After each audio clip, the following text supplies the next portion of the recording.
In this tutorial, I'm gonna walk through about the interface of our WordPress dashboard.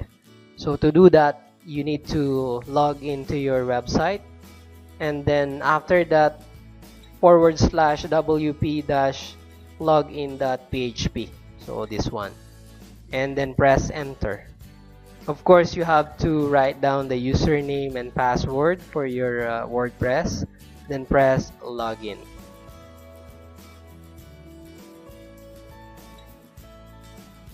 So this is the interface of our WordPress dashboard.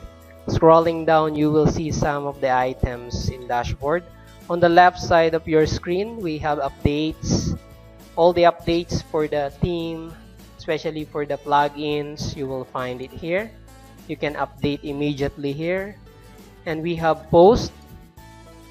If you are onto blogging, or if you want to post announcements, you can find it here. By default, we have hello world from our template, and we also have add new bottom for the posting, categories, media. We also have pages. Just press all pages. You can find all the pages that we have here in our template: about, blog, contacts, services, and so on. You can edit, quick edit, put it in the bin or view. Comments, we also have appearance, we also have plugins here, users, and some of the tools. But mostly we'll go over with appearance and then plugins, because for the appearance we'll change from time to time our themes so that we can test whether the functionalities of our website fits in to our goal website. And of course, in plugins, most of the time we need to update our plugins. So we'll go over with appearance and then plugins.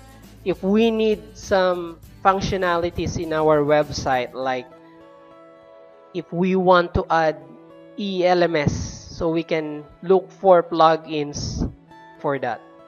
So go back to the dashboard. So this is the main dashboard. If you don't need some item or items here, just press the cross button, and then it will save some space. Screen option, if you want to check or uncheck, you can view it immediately in your website if you open it. So I didn't use it much, so I'll just leave it as it is. So this is the basic WordPress dashboard. So in the next tutorial, I'm gonna teach you, or I'm gonna walk through about plugins. Okay, thank you.